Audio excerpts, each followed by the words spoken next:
The ayes to the right, 228. The noes to the left, 348. 348 Labour MPs voted for the change, which will affect up to 10 million pensioners across the UK. Just one Labour MP, John Trickett, voted against the motion. 52 other Labour MPs abstained. I'm going to show you now. Let's just have a look. Come over here, and we'll just take a look at exactly what happened in the House of Commons. So remember, this is all about the winter fuel payments, all right, and those explanations that were given by the Prime Minister Keir Starmer and his Chancellor Rachel Reeves. This was what they said.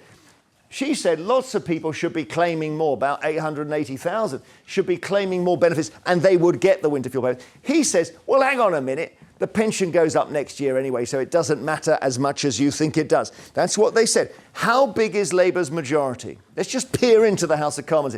It's huge. That's exactly right, ma'am. So they have 410 seats. You only need up to this line. You need this box here to win a vote, 326. And they go way beyond it. They've got all these columns are 10 MPs here. So as you're looking here, you can see Labour in the House of Commons. It's the first time they've been tested since the election.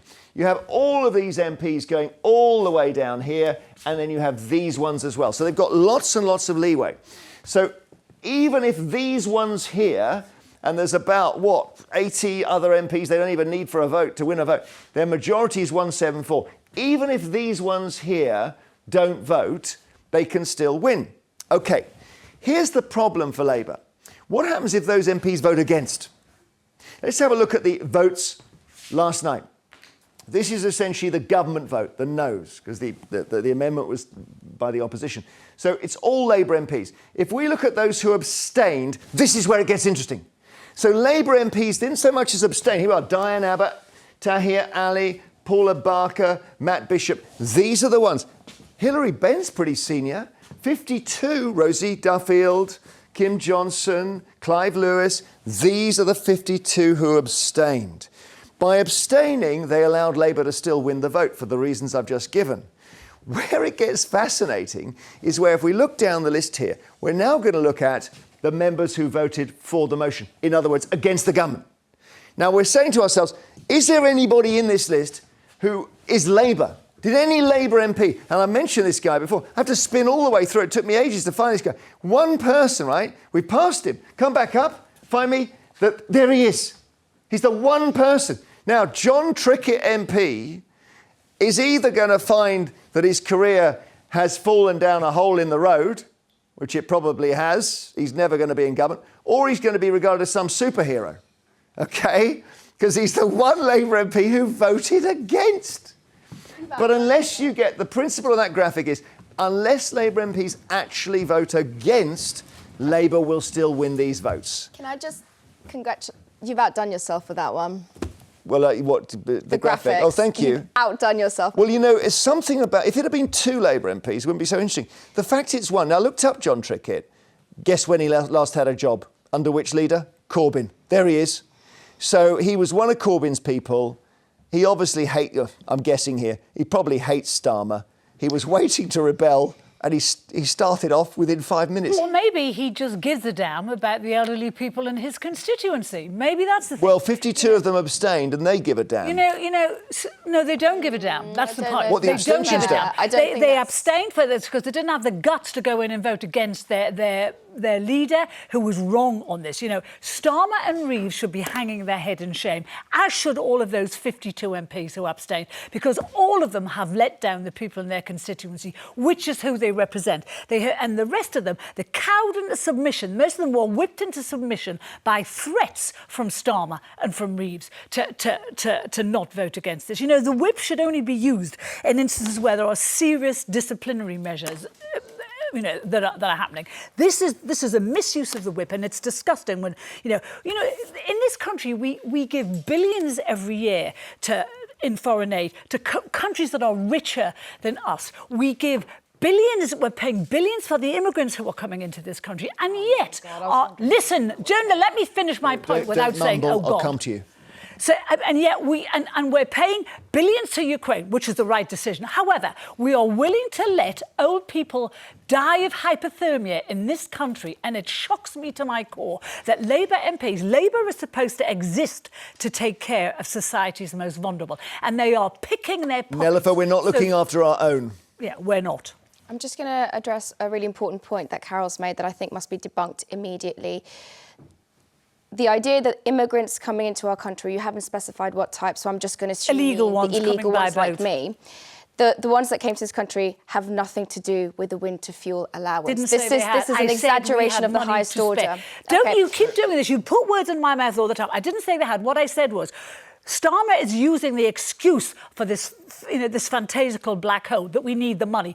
If we have the money, billions every year, to look after people who have given nothing to this country, why do we not have 1.2 billion to give money to people who have contributed to this system and who are now vulnerable and at the end of their lives, they're going into the last chapter of their lives? The fact that, there was a woman on television yesterday, and I wept like a baby when I watched her.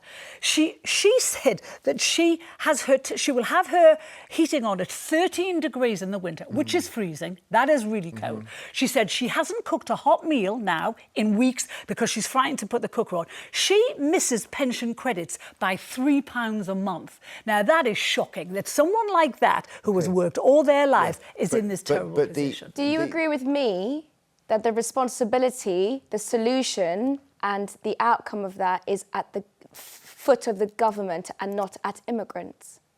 Where are you getting that? The point Carol made, and it is an important point, is that people see how money is spent and they say we give money to foreign aid, we give money to hotels for migrants and so on. And actually, we need to put our own pensioners at the top of the list. I think that's what Carol was saying. That's exactly what I said. But And you it's use not- the idea of immigrants as one of the things to describe that. And I'll say this in response. illegal, yeah. Yes, didn't say illegal. illegal. Yes. Well, you clarified that you meant illegal. Right. I clarified it to her 5 minutes Okay. ago. So we're giving billions of pounds to illegal immigrants. Yes, we are. I'm not answering questions on I'm Carol's going to go behalf back here. to... I can't. I really can't. But I We're want to go spending back to this- billions every year on feeding, housing, education, looking after the health of people who come here illegally. And my point is, these are people who have not contributed anything to this country. And the people who have contributed to this country, the elderly people, are getting shafted by a Labour government that is supposed to care When you about said vulnerable shafted, people. I thought you were about to say something else. Go on. I think it's really important to go back to the main points here, which is this is going to affect the most vulnerable people in our society Yes. and people who desperately need our help.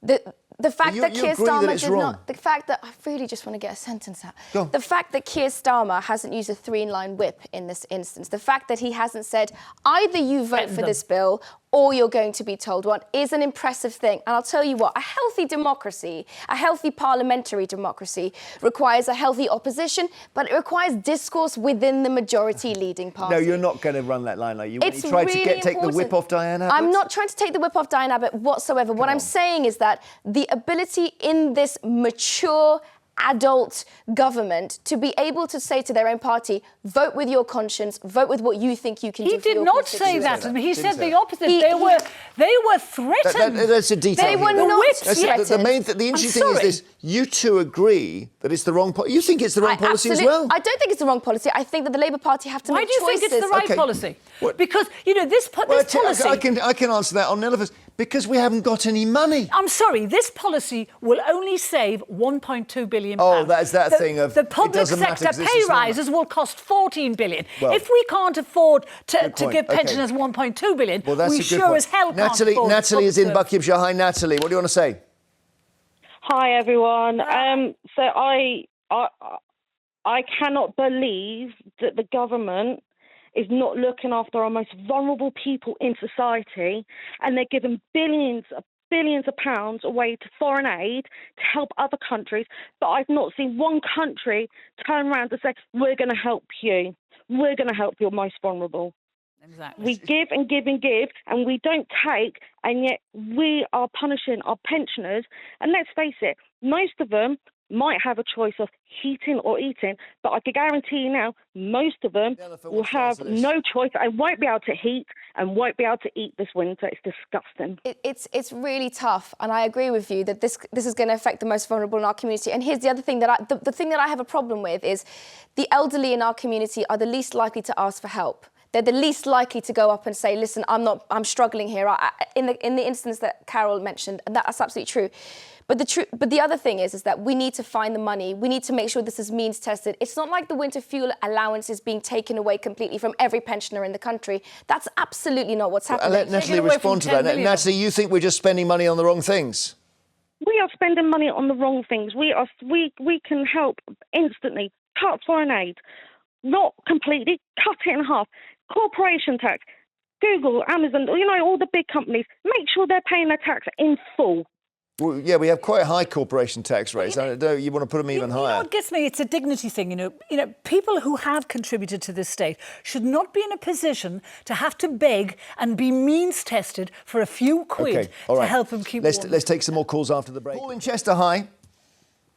Hi, Jeremy. So what do you think? Well, the HMRC knows how much people earn. So why don't they just government set a figure, and if you earn over so much, you don't get the winter heating allowance. That's what Nelafo's saying. But of course, that's true. But that would mean paying more of it, and they don't want to. Yeah, but you can't let, as the panellists have already said, you can't let down people who've worked hard all their lives, and it's a question of what you call a decent standard of living. Yeah, it was a Gordon Brown benefit that was put in because there was a lot of complaints that pensions were not keeping up with the cost of living. It's arguably become even more important now because of Ukraine and gas prices and so on. I don't know, do you think Labour knew what they were getting into here, Paul? I don't think any politician knows what they're getting into. I think one of the main problems in the country is that nobody trusts any of the politicians. I don't. And I think the majority of people do. We've lost faith in our government. You know, Starmer's excuse for doing this is that pensions are going up this year. Yeah, they are. But so has the cost of living. So has the cost of food. Food prices have gone up 7% this year. Fuel prices are going up by 10%. Cutting this allowance does not cover that for most of those people. So, and what they're not taking into account, pensioners, I've interviewed and talked to and know a lot of pensioners in my life. They're very conscious of having some savings in case there's a catastrophe, in case life goes wrong. So a lot of them have savings, and you can only have 10 grand and then you can't get a pension credit. But they keep that in case something terrible happens, like they have to pay for care or whatever. So those people will keep their heating off this winter, but will not get pension credits. And even if you apply for pension credits, can take up to 2 months. Let's just keep going with calls, please. Paul, thank you. Shirley in Lancashire, what do you want to say? Well, I just think that the people who are going to benefit from this are the funeral directors, because for sure people are going to die this winter, and also the government, because they won't have to pay the pensions then. I just think it's absolutely terrible. So depressing. Me and my husband are both in our late 80s. He's worked since he was 15, and so have I, and brought up 5 children. And we haven't got a lot of money, but we are just above the list to get this. And we have some savings. So we are going to be able to rely on some savings. We haven't got a lot because we don't do very much. I'm not in good health now, and nor is he. So we don't go out spending a lot of money. We don't go on holidays now. So we try to put money away to help with our funeral so that it doesn't fall onto our children. Oh, God. But Shirley's exactly the kind of person I've just been talking about. Yeah. That they save money. Shirley, it's heartbreaking that you have worked all your life and this happened to you right now. It's a betrayal. And you're not only just saving for your funeral, but also you may need more care in your old age, Shirley. So there's that as well. Yeah, well, like I say, we're both not in good health. I have a lot of heart problems, but we have a good family who help us. So that's what they're depending on. Well, did you vote Labour, Shirley? I did this time, yes. And did you see this coming? Because, of course, what they said is they opened the books and they were shocked. No. But you can't trust them, can you? I think that they might, we all know what state the public finances were in. they've been cleaned out by COVID and everything else. The idea that, oh God, we didn't know this was coming. They did, of course they did. Shirley, would you vote for Labour again? No, I would, in fact, I'm not going to vote again because it's just so disheartening. I voted for the Conservatives last time because the man who was putting up to be our MP was a really nice, decent man. And so I thought, oh no, I've had enough now, let's try something else. I wonder if the decent man voted for you last night. I'm guessing he probably didn't. Well, it was a different one. Oh, I see, the one who's come in. That's not, she's referring to the previous. Oh, I see, I thought you meant the Labour candidate. Shirley, thank you and take care. And who knows, maybe they'll reverse this. Maybe they'll have a sudden... They won't. You don't think so? What do you think? Do you think they'll reverse it? I think Shirley needs to know it's really important that if this has affected you in this way, there are other schemes, especially something like, the the cost of living payment scheme that you might be eligible for in order to make this work, and that's available. So there's, I really think it's, listen, beg for money. Jeremy, we are where we are, but I want to tell Shirley especially, your story's really, really difficult one to hear. So I really hope that you do reach out and find out what other schemes there are in place that you can benefit Okay, from. Diane in Liverpool, hi. Shouldn't have to. Hi. Should Labour be apologising? No. I think they should have explained more about why they were stopping the fuel allowance. But I think in the state the country's been left in by the previous government, which has literally brought the country to its knees. There has been hard decisions had to be made. And I would have been more disappointed had they have altered the triple lock. And I think pensioners are very fortunate that we do have that. I'm 74, so I've worked since I was 15. And I'm £7 a week over the limit for pension credits. But I still think our pension we have a very good system in this country. And if people need help, there is help there for them. And yes, these hard decisions have to be made. And then hopefully this government will get things working again, and especially when it comes to education. Well, let's see. I don't know. I think it might be a job beyond any government, the sorting things out. Diane, thank you. Janet in the West Midlands, hello. Hello, Jeremy. Did you vote Labour yourself? Yeah, because I voted Conservative in 19, so I went with Labour this time. Yeah. But I tell you now, I'll never vote for them again. They have betrayed the pensioners. They've betrayed us. They won't get in next time. I mean, to do that to for a start, the MPs have got no backbone. I'm ashamed of them. That the 50s abstained. There's one guy, John Trickett, who voted against, the one Labour MP. Yeah, and that's the only one that's got any backbone, not John. The means testing's wrong. I mean, them forms that I help my pensioners on my estate, and I got 2 of them pension credit, but them forms that they have to fill in, I've never known forms like them. And so there's got to be a better system where they know who are the pensioners and they know what their income is. There's got to be a more direct route. I mean, Janet, thank you. I'm just going to take a couple more calls, but thank you so much. Okay. Are we going to just do the next call? Let's see. Jeff in Brighton, hi. Good morning, Jeremy. Jeff, do you feel betrayed by Labour or not? Are they on the right track? No, he has betrayed. He's betrayed every socialist principle the Labour Party once stood for. And because what if they say, look, there isn't any money, we haven't got any money? Well, then they borrow it, as other governments have done so. Just as I thought, Carol was very vociferous on your show this morning against Jeremy, but a few months ago, when the scumbag nasty party were in power, she was strangely quiet on this issue. What are you talking about? I was very insulted about Jeremy. I don't know what you're talking about. All right, I'm not cutting you off, Jeff, but you know that thing, 5 to 10, we have to take our ads.